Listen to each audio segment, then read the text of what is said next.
Welcome back to the OSM channel. Well, winter is rapidly closing in on us. Early next week we are expecting heavy frost, and that means I need to get to work winterizing some of these systems I have set up around the property to ensure that nothing gets damaged when the temperatures drop below freezing. So that's what today's video is mainly going to be about. But before we get to work, I have a question for you. Do you have a list of things that you always have to get done every year before winter really sets in? If you do, I'd like to know what's on your list. Please let me know in the comment section down below. But personally, I always feel a tremendous amount of pressure on my shoulders that I have to get this list of things done before I can relax and really enjoy winter. First thing that comes to mind, I have to service my oil boiler. I have to sweep it, I have to change out the nozzle, change out the fuel filter, check the draft, and perhaps clean out the chimney. Well, I did that. Oil boiler is serviced, it's in good shape. Another thing that runs through my mind, my fireplace. I had to sweep the chimney, clean the inside of the fireplace, scrape out any creosote or debris or residue or ash in there, got it spotless. I repaired the refractory panels that were cracked with Brooklyn refractory repair cement products. That's in good shape. Another thing, I need to ensure that I have at least a 1 to 2 year supply of firewood stacked and ready to go. So I'm about 2 years ahead right now, which is awesome. You know, you try to get 2 years ahead. Ideally, I'd like to get to 3 at this point, but 2 years ahead is just fantastic. Aside from that, I've also completed a major upgrade to the attic earlier this spring. I doubled the amount of insulation in the attic, and I also air sealed the attic to the best of my abilities, and I can already tell you right now, that investment is making a huge difference. I think I spent around $1,800 to $2,000 in insulation materials, in air sealing materials, but I gotta tell you, it's feeling a lot warmer, a lot toastier up there. And this is gonna save on labor in the future because that means, hopefully, I'm not gonna have to burn as much firewood. It's just gonna improve the efficiency and comfortability of the house. So that was a worthwhile upgrade. I also replaced the frost-proof hydrant in the garage, which that was a bit of a big undertaking for me because I don't normally do plumbing, but that's in good shape. At this point in time, I can pretty confidently say I'm well prepared for this winter. And that's a good thing too because I think it's gonna be a cold and snowy one. All right, so the first thing I want to do is drain this tank. Now this is a 275 gallon IBC tote that I've repurposed as a rainwater collection system. Now, I made videos about the system in the past, but basically on one of the downspouts, there's a diverter valve and it redirects that water to a garden hose and up into this tank. So this tank is backfed with water that comes out of that diverter valve. And the great thing about having the tank up high, close to the height of the gutter, is it creates pressure in the water. I think for every foot you go up in elevation, you gain 0.447 PSI, something along those lines. So, you know, at the point of use, about 20 feet below, I think we're close to 8.66 PSI. My calculations are roughly correct, something like that. But a lot of people have critiqued me. They said there's no way that that system's gonna work. Well, let me show you what's inside the tank right now. Well, it was kind of hard to tell, but I'm pretty sure there was a little bit of water in that tank. Maybe I need to get my eyes checked, but you guys let me know what you saw. Anyway, this is the low point in the line set. And at the low point, I have my distribution manifold, but I also have a filter to ensure that the hose nozzle does not get clogged with debris, you know, that get into the system. So this green garden hose is directed down into the wood, so we'll open up this valve to allow water to start draining out of the system and flow into the woods. Now, I anticipate that this screen, this filter right here, is gonna get clogged up and it's gonna slow the water flow. So what I'm gonna do, it's gonna be pretty cold, but I'm gonna unscrew this cap, we'll take the screen out of here and just allow full flow without the filter catching any of the debris in the line.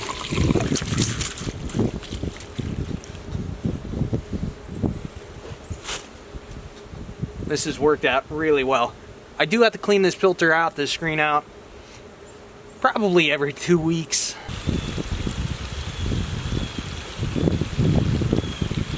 Now there's the IBC tote up on the hillside, just wanted to give you a visual.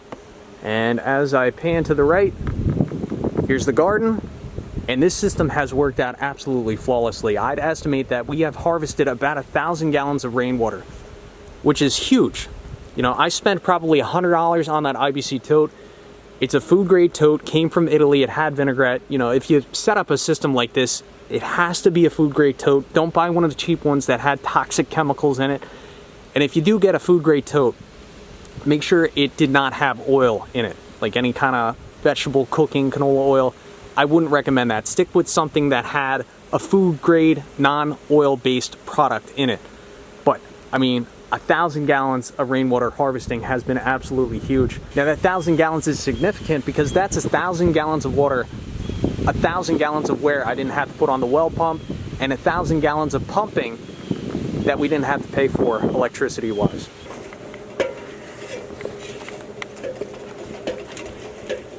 Here's a look at the rainwater diverter valve off the second story gutter. And if you take a look at the positioning of that valve, that indicates how the internal flap is pitched. So you see it kind of pitches towards the hose. Well, what I had to do, I had to twist that to the left. And I had to make that valve parallel or vertical to allow all that water to flow straight down and no longer divert into the garden hose. I do also have a quick connect here. This is how I designed my system, so I can just disconnect this and ensure no water can go through this valve and down into the garden hose. But you know, if I direct that diverter valve to just flow straight down, I don't think I even have to disconnect the garden hose. I think I could leave this right here. All right, I just turned that valve to be vertical, which will now have the water flow straight down into the downspout. It will no longer divert any water into the garden hose. So we're good up here. Well, we're done with this ladder, so I guess let's put this away.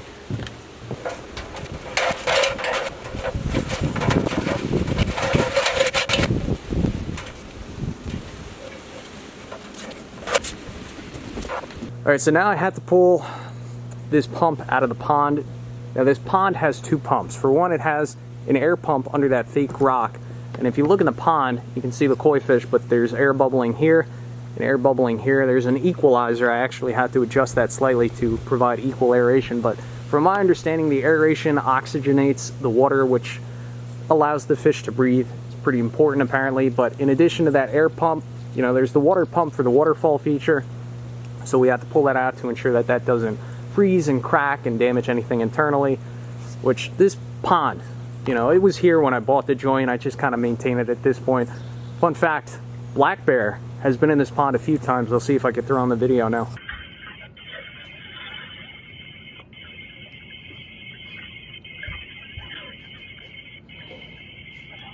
Swimmy bear? You see him swim? Now I generally try and pull this pump out of here earlier in the year so I don't have to freeze my hands off in this mucky water, but sometimes I don't get to it in time, like today, so at least there's no ice in the water.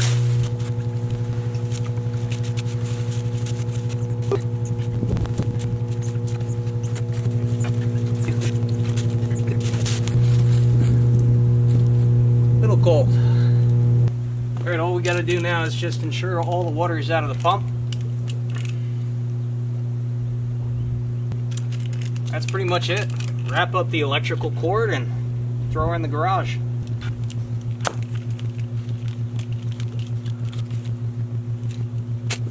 So another thing you got to be mindful of is winterizing your garden hoses, which it's a fairly simple process. All you have to do is get the water out of the hose, but you have to do it the right way. Like this garden hose on the reel currently has water in it, and the right way to get all the water out of it would be to disconnect this end of the hose, remove the nozzle, stretch it all the way out, and then what we're going to do, we're going to walk out the hose from the high point to the low point. Basically, throw the hose over our shoulders and walk it out. We're creating a high point because gravity is going to force that water out of the hose.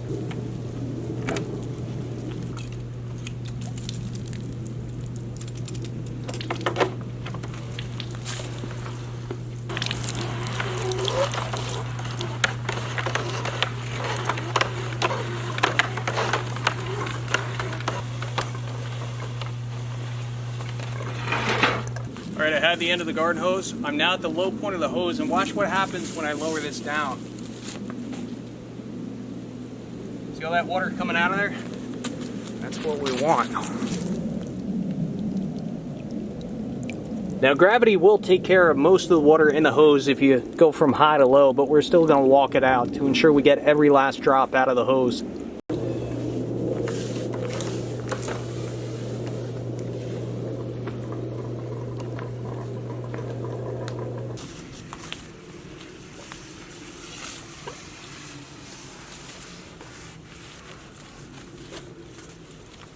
if we didn't walk it out, there's a chance we wouldn't have gotten those last few drops, which probably wouldn't have mattered much, but try to do the best I can with everything I do. So now we'll just coil this hose back up on the reel, and now this is winterized and ready to use for the spring, or if there's some type of fire emergency, such as a forest fire when the temperatures are below freezing, I'll know that I can just hook this up and go to work.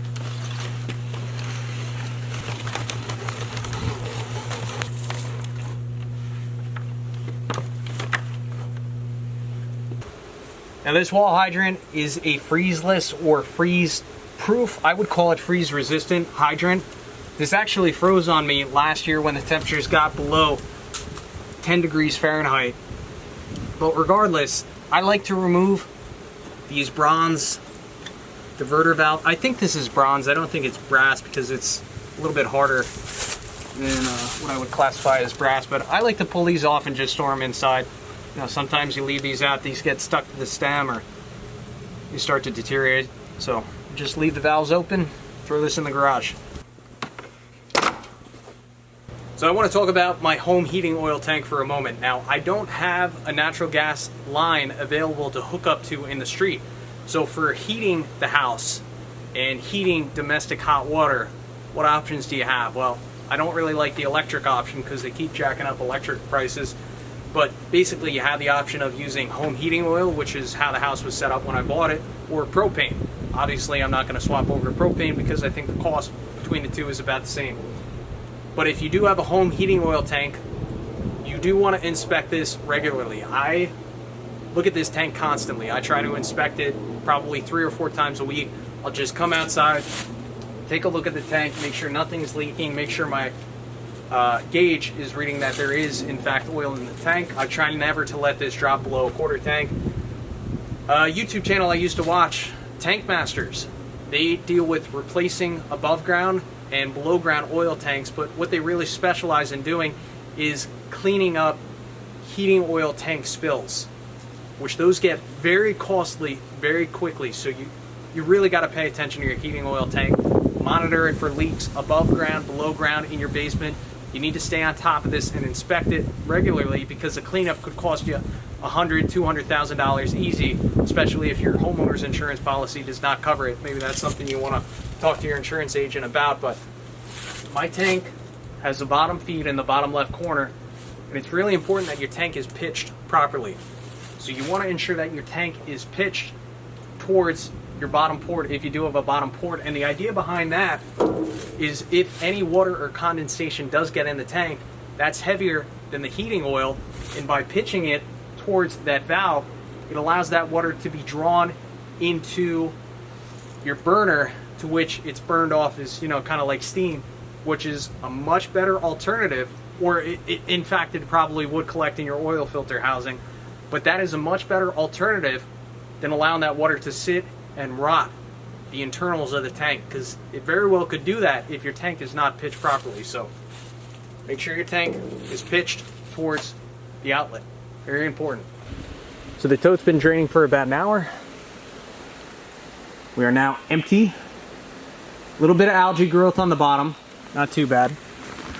I guess we'll install the actual cap on this for now, but in the springtime I guess we'll spray a little bit of bleach in there and take care of that algae growth.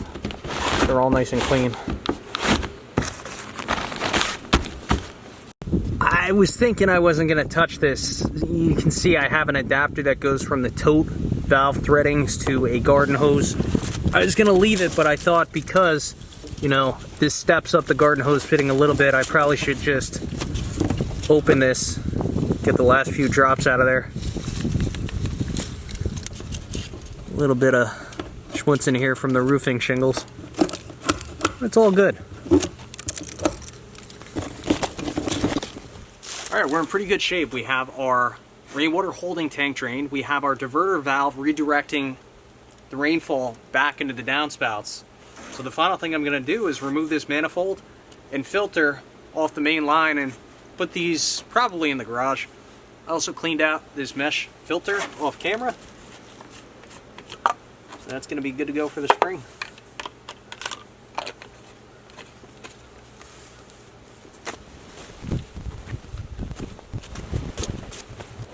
Alright, I'm confident we have all the remaining water out of this line just to ensure nothing gets in here, no bugs, critters during the winter. Just going to tie a glove on here somehow.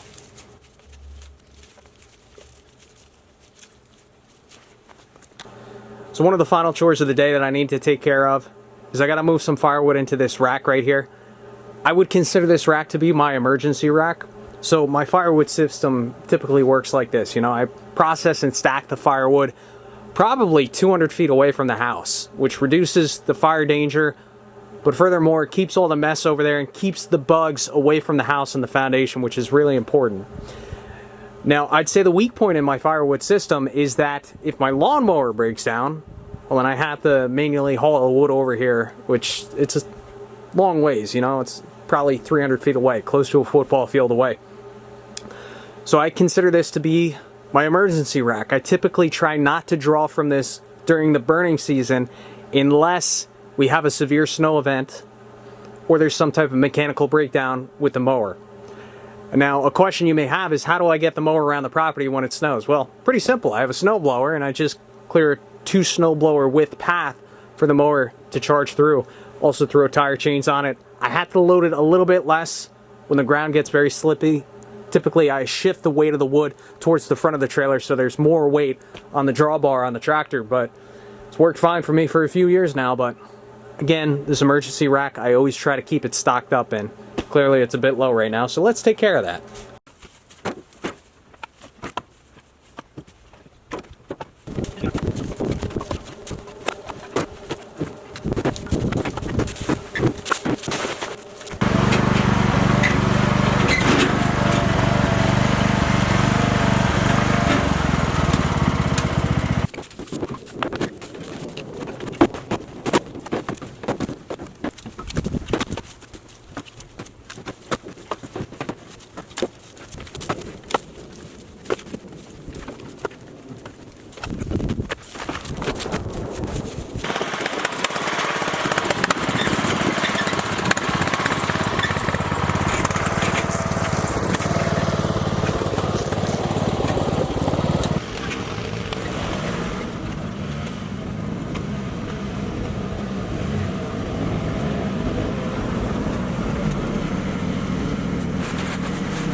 Well, folks, that's going to conclude today's video. You know, as I mentioned earlier, this trailer holds my main supply of wood that goes right into the house. Again, that rack is the emergency rack.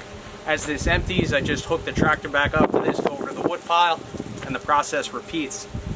Now, I can actually disconnect this trailer from the tractor while seated in the tractor by way of a custom hitch pin. I welded on an exhaust flange to a bolt and a washer, and that's my custom hitch pin, so I reach back over, pull that pin. I have something underneath the drawbar, well, the hitch on the trailer, so that way the trailer doesn't drop down too far. It's a nice gentle drop. Things are good. The way I tarp this wood is with a cheap tarp. Well, it's not the cheapest tarp, but you know, a decent little tarp. And then I just clip it onto the lip of this trailer, this ATV utility yard trailer, with these 1 or 2 inch spring clips, and it works out really well. Another thing that I do on the back of the trailer, I actually put, that doesn't look like a 5-gallon bucket, that might be a 3-gallon, but a 5-gallon works just the same. But I put that underneath the rear of the trailer, so if the weight shifts in the trailer, you know, if it shifts behind the rear axle, if this were to tip backwards, that 5-gallon bucket prevents the trailer from dumping and spilling the wood everywhere. Another thing that you may have caught is as I load the wood into the trailer, I actually use a few pieces of wood on the edge to build makeshift sides, and the wood beneath it just kind of holds it in position and prevents it from kicking out. This is a good, cheap, well, free, simple way to load more wood into a small utility ATV yard trailer such as this. So that's it. I'd like to thank you for watching. As always, I'll catch you on the next one. Stay warm.